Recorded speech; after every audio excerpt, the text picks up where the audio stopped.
Hello, welcome to my exercise class for over 65s. If you are, I'm just getting set up, so if you can bear with me for a few minutes, maybe let people know if you have any friends or family that you think this is actually suitable for, maybe more suitable for them for yourself. It's low intensity exercise class to keep over 65s who are more vulnerable people mobile and active during this phase of being locked down. If you have not done this before, you will need a stable worktop to rest against, and a chair, a dining room chair, and two tins. It can be bean tins, whatever you've got that's about 400 grams, just a light resistance weight, unless you're feeling like a challenge and want to use some dumbbells or something similar that you might have at home. Okay, so I'm just going to finish setting up. If you can bear with me, I shall just take a few moments of your time. I'm going to get started now. So I need you to have a chair to hand, tin of beans, 2 tins of beans or 2 that size, and a worktop, and that's it. And your floor, if you can get up off the floor, or to remember the exercises for later if you need to go to your bedroom to do it on the bed or something, depending on how easy you move. So these sessions are always made up of a mobility section just to get everything moving and free things up, a strengthening section. I try to get overall body, to do upper body, very much around low back, pelvis, so glutes, hamstring and calf muscles, because as we kind of age and get over sort of 45, 50 into our 60s, the low back, gluteal muscles, hamstrings, the back of the thigh, and calf muscles and quads are really important in keeping us physically fit and active and able to get out of chairs and walk comfortably and get up on off floors and things like that, and helps reduce risk of falls, which can be quite awful for people. So we're going to start off with a bit of a chicken dance. I want you to really be shrugging your shoulders, bringing your elbows forward, drawing a nice circle in the air with your elbows. Really get your upper back into it. I apologise, I got caught out today a bit with my timings, and went for a run with the children cycling and my husband cycling, and what I thought was going to take me 40 minutes took me 50, so I was all in a bit of a mad panic. So I'm not in my usual gear, I'm in my running kit today. Last week it was my shoes I forgot, today I just mistimed. But I hope you've all had good days, it's been lovely weather. Right, so that should have got your ribs going, your shoulders going, loosen things up in your upper back. We're going to work on the neck, so you're going to look over your shoulder. You feel a bit of stiffness and tightness, that's fine. Pain, we do not need you to be in pain. So when I'm giving you these exercises, none of these should give you any pain or discomfort. Looking forward and then to the other side.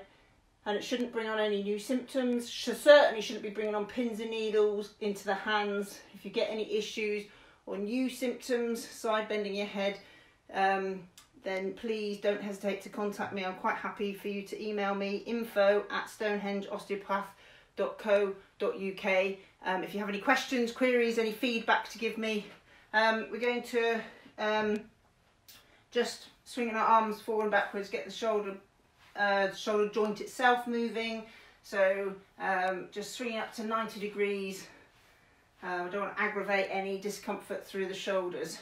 Okay, so that's getting most of the back moving and the shoulders moving, because often that during the day is what we tend to stiffen up. Everything's forward, isn't it? When we sit at a computer, it's forward. When we're working in the garden, everything's forward. So we're just stretching and opening things up. Okay, so we're going to go to the worktop. Standing for you. If you want a bit of a harder workout, then step back and lean onto the worktop. I need you to have a little bit of tension through your lower abs so that you're in a straight line when you're doing this. This is basically a press up, but against the worktop, so it's not so demanding as doing it on the floor. So nice straight body. You'll feel it a little bit in the back of the arms, maybe a little bit in the front of the shoulders, but you certainly shouldn't be getting any pain anywhere. So I'm aiming to do 10. I think that's 5.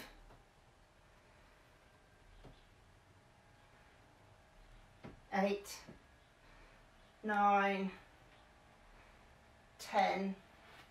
Please give me feedback if I count too fast, miscount, and it annoys you. Please let me know, and I will try harder to do that better. We're going to move on to upper body strengthening. If you have dumbbells, that's fantastic. If you've got your tins, get them. We're going to do a mix of sitting and standing for these exercises. So you've got your tins. Oops, sorry, a bit light's bright in here today. Easier. So you've got your tins, sitting, elbows, hands forward, thumbs forward. Hi Margaret, hi Jan, hope you've got your tins and you're joining in. So we're doing shoulder press, you're just bringing your tins up above your head. This will work the back of the arms, top of the shoulders. Lisa Pringle, are you joining in? Lifting your arms. So again, we're aiming for 10 after we lost count. I think that's 5, 6, 7. A little bit of tension through your lower tummy to keep yourself in a nice upright position. 8, 9, 10. So that's a shoulder press. We're going to do front raises now. So you're just going to hold the tins in front of you. You're coming up to shoulder height and back down. So looking from the side, shoulder height and down. If you want a little bit of a challenge, don't rest your hands on your knees. If you need that break, use the break. You don't need to be in pain. We're just working those muscle groups to maintain what we've got. So lifting to shoulder and down. Don't rest on your knees if you don't need to, or you want that little bit more demanding. If you prefer, just take that momentary break to lift. So 10. I think we've done 6, 7, 8, 9, 10. Okay, lateral raises. So we're going to have the tins with our thumbs pointing up to the ceiling, going up to the side. So we're just going to shoulder height. So this is working upper back, between the shoulder blades, lower abs and your core stability a little bit because you're holding some tension through your tummy. Keeping your shoulders down, so I don't want this action. Shoulders down, air between your ears and your shoulders. 8, 9, 10. Very nice. So that's your upper body. We're going to move the chair out of the way. We're going to do the lateral leg raises. So we're going to use the worktop for balance. I just want you to have your hand there so you know that it's there. You're not leaning your body weight onto it. You're just having your hand lightly rested. You're going to be lifting your leg out to the side.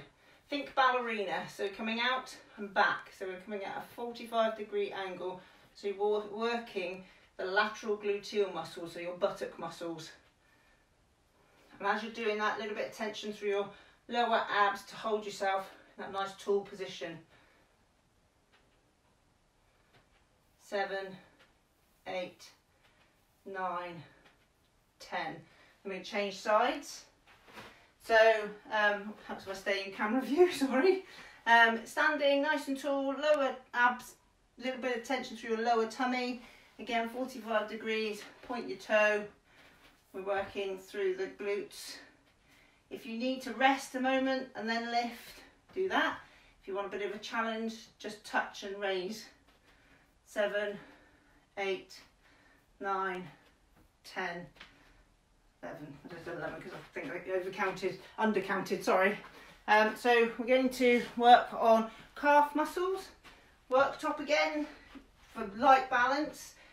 If you want a bit of a challenge, you can do this on one leg. So you can do it like this and then change sides. If you feel you're not quite up to that, or that's a bit uncomfortable, or you want to start with 2 legs, start with 2 legs. I'm going to do 5 on 2 legs, 5 on my left leg, 5 on my right leg. And if you want to do it all on 2, do it all on 2. So 3, 4, 5. And I'm going to take my weight onto my left and just rest my foot on the back of my heel to get it out of the way. So 1, 2, 3, 4, 5. Change feet, taking weight over. 1, 2, 3, 4, 5. So you may feel a little bit of discomfort just in the back of the calf, but these are good muscles for keeping us active, getting up and out of chairs, preferably dining room chairs. Hopefully you have a go every so often to stand up. Try not to use your hands. Get your hands up and out of the way. So we're going to do some seated raise, seat to stands. This is like mini squats. So you're going to have the chair placed so your bottom rests onto it, but you're not sat right back. And if you need to, a little glancing push with your thigh, that's okay. Try to progress onto getting your hands up and out of the way so you don't use your hands. So just standing nice and tall as you stand up, tight through your bottom, tight through your lower tummy. So we're going to do 10. 1, 2, tight through your bum. 3, tight through your tummy. 4, 5, 6, 7, 8, 9, 10. Good time to do these is if you are going out for your daily exercise. Put the chair to one side. It's quite a nice time to do these after. Makes it a little bit more demanding, a little bit harder work. Makes you work a bit harder because you've already worked those muscles with your walk or your gardening or whatever, and then you come in and do some more strength training. It just adds that little bit more challenge without taking it over the top. Okay, so we're going to move on to stretching. I'm just going to lower my plinth down so you can see me on the floor. Don't hesitate to email me info@stonehengeosteopath.co.uk. Oops, sorry, don't need to get travel sick. So lying on your back, we're going to do some stretches now. If you're comfortable on the floor, join me on the floor. If you need to do this on the bed, then maybe it's something to do later if you're in a different room. So you're just going to lie onto your back, get yourself comfortable, push your low back into the floor and then relax. Some people can find that quite uncomfortable, so you're just going to take a moment to let your back settle. I'm breathing heavy. Talking and doing sit to stands, hard work. Bring your knees up to your chest. Let the back relax as you curl your back around. And what you may find is you feel some discomfort or some stretching sensation in your low back. It should not be painful and it should not be sending pain down your legs. If you get anything like that, stop, just let it settle, try once more and see if it does it again. It may just be that you caught an awkward position, but depending on the level of pain you're getting, sometimes it just takes a moment to relax, and it might not be true pain, it might just be a moment kind of, ooh, but tightness is fine. That's the low back stretch, so your knee hugs. You do knee roll, so you're going to put your arms out to the side, a bit close to the worktop. You're going to take your knees over to the side, make sure they're on top of each other, and then let your upper body turn the other way, so you're looking the opposite direction. Just going to hold it for 15-20 seconds, let your back relax, hopefully keeping your knees what we call stacked, so on top of each other. Your knees up, change sides, so again make sure your knees stacked, looking the opposite direction.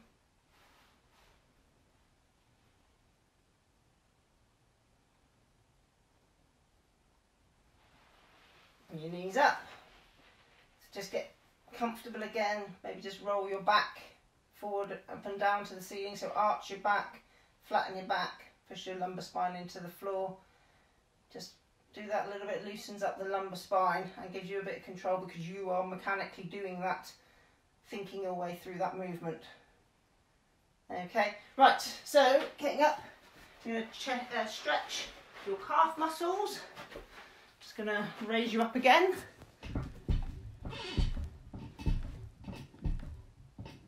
Hi Nikki, long time no see. So standing nice and tall, taking a lunge stance, so one foot in front of the heel into the floor, so you feel a little bit of stretch through that. You can take your weight onto the other leg if you want to.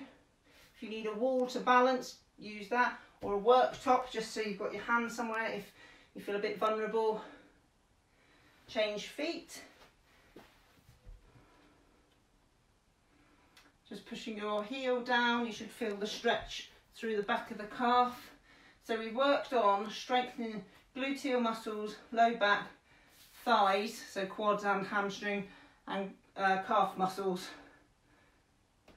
which all help with posture, getting up and out of chairs, balance when you're walking out and about, and strength. Okay, so that's calf stretch. Do a chest stretch. Just put your hands on your bottom and you're going to bring your elbows back behind you to meet your position, and you'll feel the stretch across your chest. Doing that one because we've done a lot of chest and upper body strength training to start with. So just get that open. And also if you've been doing work all day and it's all been forward pulling, just open that chest out nicely. So get your dining room chair back again. Exercises. We're going to start off, as I said the other day, to balance. Often this is a comfortable stance, kind of a power stance, feet hip width apart. If you feel unstable, bring your feet in together and see how you feel with that movement, and then bring your arms in. If that all feels okay and you feel pretty stable, then I would say try taking it on a step, hands resting on the back of the chair. You're going to rest your toe, so I'm standing on my left leg and lifting up my right foot.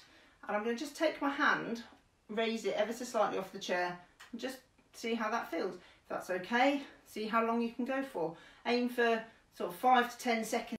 Quite a good time to do this when you clean your teeth, because you've got the base in there and you can clean your teeth. You've got not a lot else to do for 2 minutes. Okay, so if you're comfortable, then you're going to really push it and lift your hands right off the chair. Just, you know the chair's there, and just go for a balance as long as you can, keeping your hips level. After you've found that okay, and you feel you've achieved something, and you then get into the point where you're struggling a little bit, comfortable, and then try with your opposite foot. So mine's my right. I'm going to lift my left foot off the floor. Just, how's that feel? Okay, then lift your hands up and give that a try. Again, aiming to start with 5 to 10 seconds. You're going to do as long as you can do. If you need to put your foot down and start again, that's what you need to do. But the key is to keep your pelvis straight when you're doing it. Then we're going to move on and we're going to do a bit of balance with strength training. So you're going to lift your foot, use the back of the chair if necessary, stand nice and tall, a little bit of tension through your lower tummy, let your hip drop, and then lift. And let your hip drop, and then lift. So every time you're correcting your pelvis to bring your hips up level. So this is a key movement in walking. It's important that our pelvis is strong enough to bring us back up to that neutral level when we're walking around on uneven surfaces. Change sides. So you may want to start off with just doing 5 or 6, because the balance and the strength together can be quite challenging. So again, pulling your hips up to level. So drop your hip, pull it up, drop your hip, lift it. Okay, so you may aim to do up to 6, aim to 10 eventually. All these groups are really important in keeping us well balanced and avoiding falls, and keep us strong as we get older. I've definitely noticed as I've hit 40, strength has deteriorated, so change again and be more hard work to keep going. So that's it for today. We've covered mobility, strength, stretching, so flexibility, and balance. As I said, this is going to progress in exercises over the weeks. I will repeat myself and come back to exercises and change them ever so slightly. So hope you enjoyed it. Please give me some feedback. Let me know how you're getting on. If you liked it, like my page, that'd be great. If you think it's more appropriate for an older family member or a friend, please share with them what my site is, and email me if you want to make contact. info@Stonehenge Osteopath. Bye.